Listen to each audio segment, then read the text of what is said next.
Yeah, I can do that. So I guess my big leadership push is, for those of you who don't know anything about my story within YIG, is in 8th grade, for example, I ran for lieutenant governor and I lost. And then the next time I tried to give leadership a try was fall conference junior year. I decided to run for youth governor. I ran, and guess what happened, guys? I lost. But I was given the opportunity before spring conference. Adam called me and he said, "Hey, you want a campaign? The spot opened up. It's yours, blah, blah, blah." And so I decided to give it a try. And really, through campaigning, I learned so much about the program and the people and what brings people back to the program.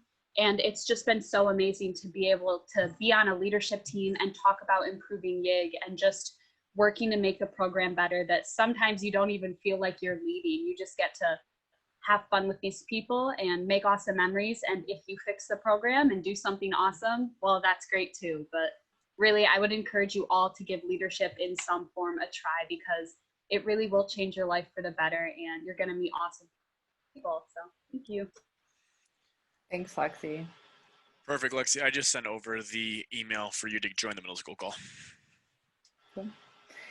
Yeah, thank you again for being here. I'm Mary. I'm program outreach. And yeah, I just hope you guys can find out some good information to take back to your delegations, because we definitely want every delegation represented on our leadership team. So even if you know someone in a different delegation, encourage them to sign up. So step number 1, make sure that you are named correctly. And how you do that is you click on participants tab at the bottom, and then hover over your name, and next to where it says mute, there's a button that says more, a little drop down arrow, and go ahead and click rename yourself.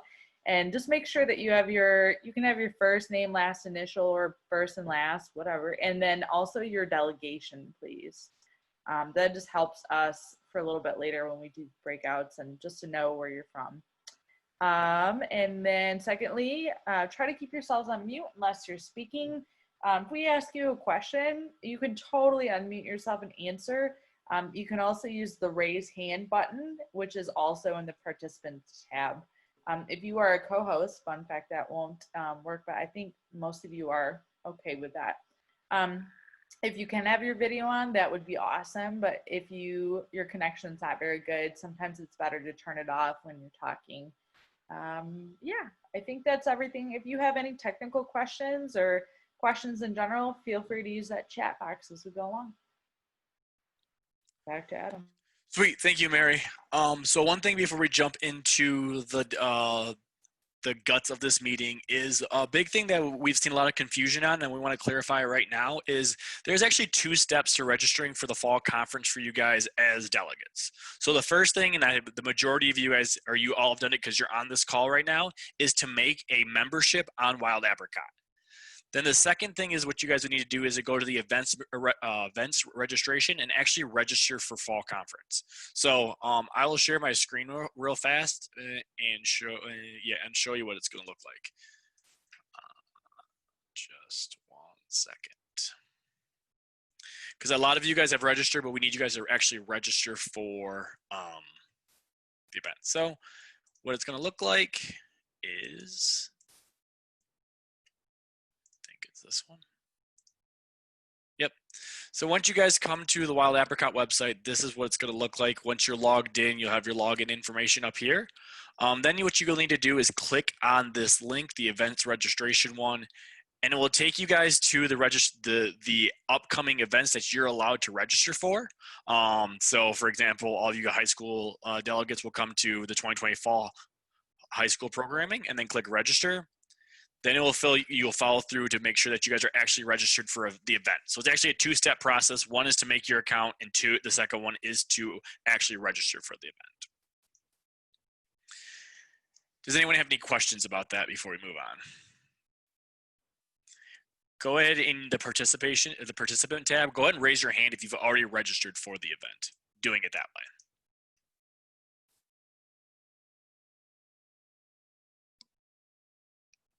Perfect. And if you haven't, don't worry about it. It's definitely a common theme. Us as the staff haven't communicated that very well, so we just want to make sure that you guys can communicate that to your delegation to let them know that it's a two-step process rather than just making the membership. So awesome. So the next thing that we're going to go over here is what positions that are elected for the upcoming conference are. So every conference we elect the lieutenant governor, speaker of the house for red and white, lieutenant governor and speaker of the house for blue.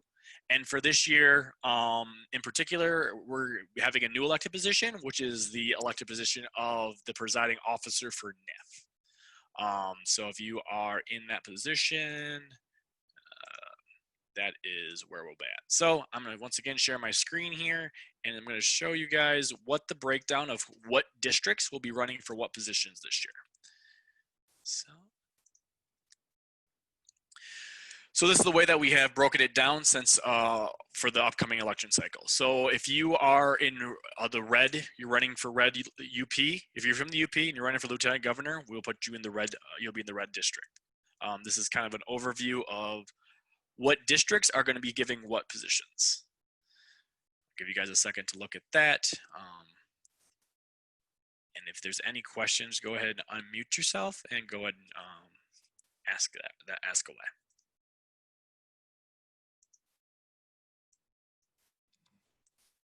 Adam, will there only be one conference? As of right now, that's what we're looking at for so far, Fran. Okay. With COVID and stuff, it's kind of up in the air. We can definitely, if there is more, we can move down that way. But as of right now, this is what we're looking at for the upcoming year. Makes sense. Cool. So there's no questions out there about what positions are being run for that. You guys are easy enough. Yes. Yes, Mary, I do. How many of you guys have actually ran for an elected position before? Go ahead and raise your hand again so we can have an idea of who's been elected or ran for an elected position before. Awesome. So a big thing that we want to let you guys know is that you can't, we don't want multiple people running from the same delegation running for positions. So what you would need to do within your delegation is have an election before you come to fall conference. We don't want, for example, if there's two people running from Elk Rapids, we don't want them being voted against each other at fall conference. So make sure that you guys come to the fall conference with just one representative from the red white and one representative from the blue. And then if you have a youth governor candidate, that would count as well. Does that make sense to everybody? Cool. So going into the elected positions a little bit more, what is asked of you? So what is going to be asked of you if you're running for youth governor, you will have a 5-minute speech that we'll record on Zoom. We'll have elections. So everyone that's running for a position will have a day where we all get on a Zoom call and we'll record your speech. For the youth governor, you guys have a 5-minute speech and you have a 1-minute introductory speaker. For everyone that's running for an elected position, you guys are going to have the opportunity to have one of your friends introduce you with a 1-minute opening speech. So the youth governor has 5 minutes, and then lieutenant governors and speakers of the house have 3 minutes for their speech to kind of sell why you should be voting. They should vote for you. Pretty straightforward. What we'll be doing is we'll be giving you guys some type of notification when we're there. We'll probably hold up note cards when you have 30 seconds left and 15 seconds left to make sure that you guys don't extend the time that's allotted for you compared to other people, just to make sure it's fair across the board. Does that make sense to everyone? I just want to make sure everyone understands that they can have an introductory speaker, because sometimes at fall conference people don't realize they can have that. So intro speaker with a 1-minute speech. Lieutenant governor, speakers of the house get a 3-minute speech. Youth governor candidates get a 5-minute speech. Is there anyone on this call right now that plans on running for youth governor? No? We have all the lieutenant governors and speakers of the house possibly right now? I mean, I was definitely thinking about it, but I don't really think I'm going to have a delegation this year. Emma, it actually really surprised me when I saw you running for lieutenant governor, speaker of the house. I thought you were going to run for youth governor for sure. I really thought I was just because I wanted to, I needed to get on a meeting and I hadn't actually registered for the whole thing yet. And so it was like I had 5 minutes till I had to get on a call, and I was like, this is a big decision to make right now. So you can actually go back into your account and edit it if you do change your mind, if you want to decide to go run for youth governor instead. So you still have some time. The fall conference is coming up on the 16th of October. So just you need to make your decision before then. Yeah. That's actually a really good thing to bring up, Emma, is, you know, some people might feel like they can't run because they don't have a huge delegation this year. And I would say this is like a decent year to run because even though you might not have a big delegation, it's really easy to share your message to people virtually. And so I think you're just as likely to win this year, even if you don't have a delegation. So I think it can be done. So don't let that hold you back. Yep. Something that we're also doing this year to help people kind of get their name out there before the conference is having you guys have petitions signed. So in order to run for an elected position, you need to get 50 signatures from different people. It doesn't have to be your delegation. It doesn't have to be youth and government people, but it has to be 50 signatures of why they think you or to support you for running for that position. After this call is done, we have an email set queued up to send out to you guys. That will be, there will be a link inside there of what the petition is. Mary actually made a petition. She's running for Blue Lieutenant Governor as an example. So that will be on there as well to kind of show you guys what it looks like. But we just need you guys to get us virtual signatures and then send that to the staff once you get 50 to make yourself a candidate to be able to run. You technically won't be on the ballot until you get those 50 signatures. And just keep in mind that 50 sounds like a lot, but you can get your signatures from people at your school, people via social media. You can easily share petitions to your social media platforms. So don't let that hold you back. And if you're worried about it, email us and we can help you brainstorm, or you can talk to your advisor or friends to help you brainstorm. I think it's definitely achievable. So don't let that hold you back. All right. Is there any questions about the elected positions as a whole right now? I know a lot of you guys have ran for it or been through youth and government before. I just wanted to open up the floor if there's any questions for anyone out there. You guys are the easiest group of people I've ever talked to on this. Nobody just wants to ask the first question. Just a comment to Emma and really to all of you. This is kind of a weird year, but don't not choose to run for something because you think you can't, or it's going to be hard, or you don't have the right number of delegates in your group. You'll be sorry if you don't. No, a lot of you really are natural leaders, and you just volunteer and do it. Don't have regrets at the end. Definitely. All right. Well, if there's no more questions about elected positions, I'm actually going to turn it over to Mary to go over the other leadership roles that there are at youth and government. Not every leadership role is someone that we're voting about. There's a lot of actually side leadership roles that are available for everybody. So I'm going to have Mary go over those right now for a little bit.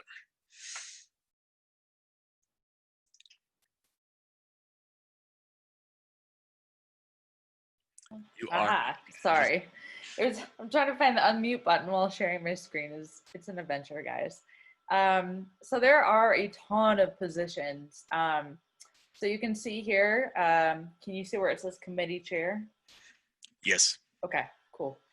So we actually take about 21 committee chairs every per conference, or sorry, total. And you'll get some training ahead of time, and committee chairs are a really fun experience. And so if you would like to try being a leader, but you're not sure about leading like a huge group of people, this might be a good place to start. And you can kind of read the description. We'll send this out in our resources at the end of the call for you. But yeah, that's a fun place to start. Is anybody here been a committee chair before? As a committee chair. Cool. What was your favorite part about it, Easton?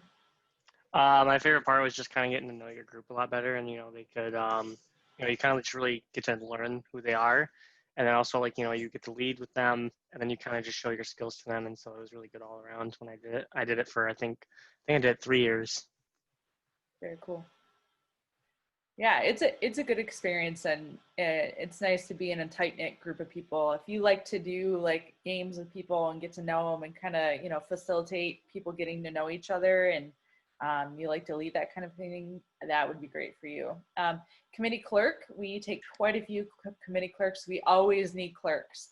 So if you feel like you have really good listening skills and writing skills, that would be a good one for you. Actually, our clerks have started to use virtual tools as well. So if you enjoy using the computer and like different applications and platforms, and you're pretty good with technology, this could also be for you. If not, we will train you. But I think listening skills are probably one of the most important things for a clerk. And then we have a reading clerk for chamber. And so you do a lot of reading. And then the writing clerk, we take about 6 of those, and that is similar to a committee clerk, but with a bigger group of people. So listening skills are even more important. Inspirational leaders, we always need those as well. And that's a really cool gig, because you get to look up quotes or inspiring messages and read those to people just at the beginning of each chamber session, and just get people hyped. You're like the hype person, so it's kind of fun. And then NIF chairs, that is part of National Issues Forum, so it's very similar to a committee chair, except you have to be familiar with the NIF debate procedures there. And then Adam, do you want to talk about press? Yeah. So the press has 3 leadership positions. There's the editor-in-chief that kind of sets the vision and is the point person of the entire press program. That's including the newspaper and the videos that go out. Then underneath the editor-in-chief, there's a copy editor. They're the ones that look over they're the ones in charge of getting the paper done, signing out the articles and the pictures and doing all that. They actually put the paper together. And then there's the media editor, which is the one that actually puts all the videos together. So there's 3 leadership opportunities within the press. They all work together to do that. Oh, I said, yeah, copy editor. But it's a really cool program. It's my favorite aspect of YIG. If I was a delegate, that's what I would have done. So it's close to my heart. So if you guys have any questions about the press, just let me know.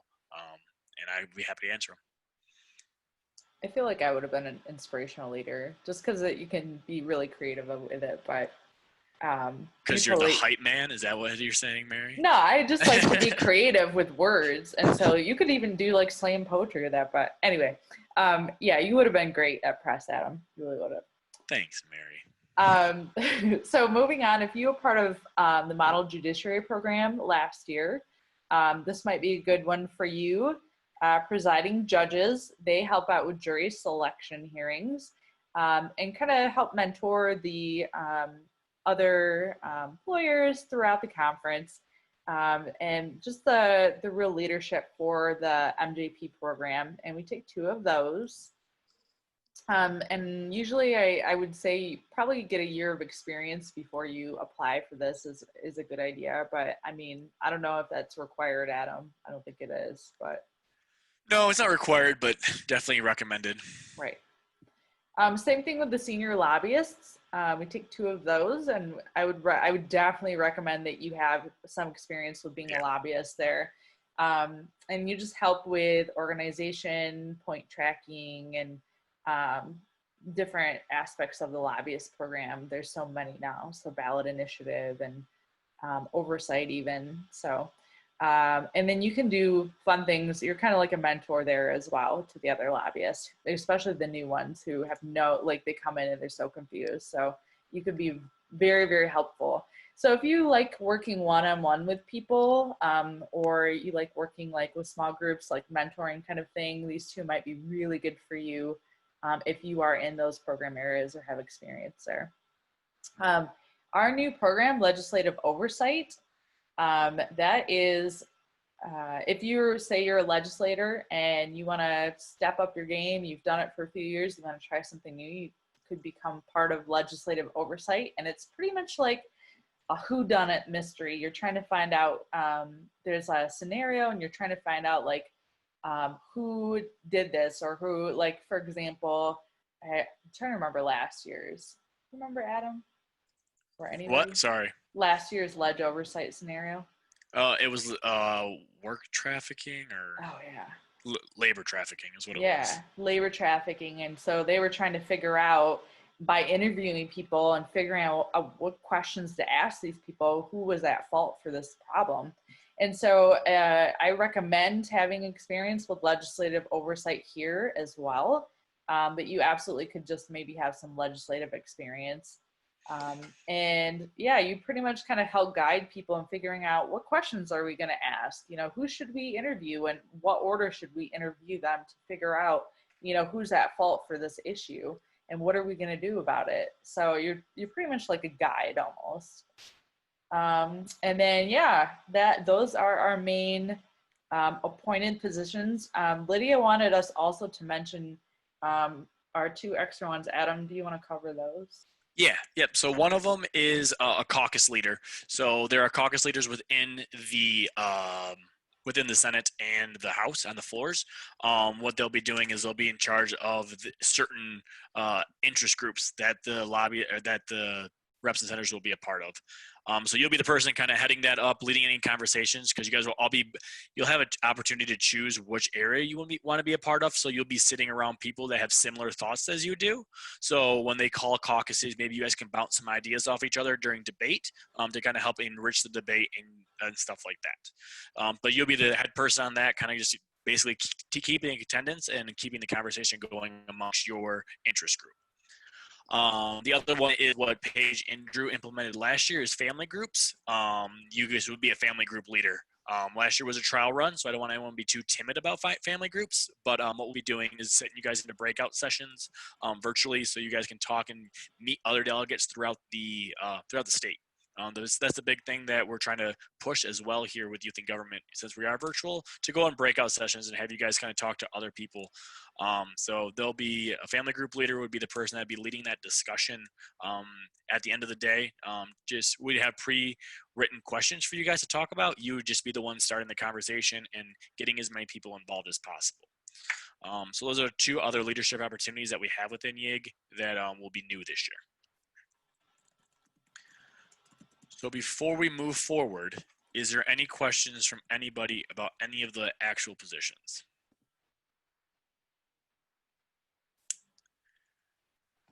Yeah, Adam, have you guys created the Austin Winters Memorial Award yet, or are you still in process of that? Yeah, it's actually still in the works. I'm trying to figure out the correct wording for that award, so I'll let you know as soon as that comes up. I just, by a show of hands, how many of you guys want to be committee chairs? Jumping on this call because a committee chair is something that you want to be at the conference. Okay. So if not committee chairs, how about committee clerks?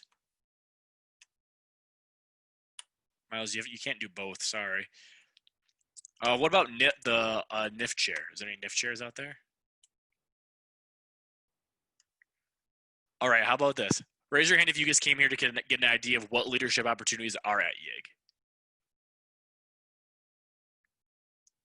Okay, cool. That's all right too.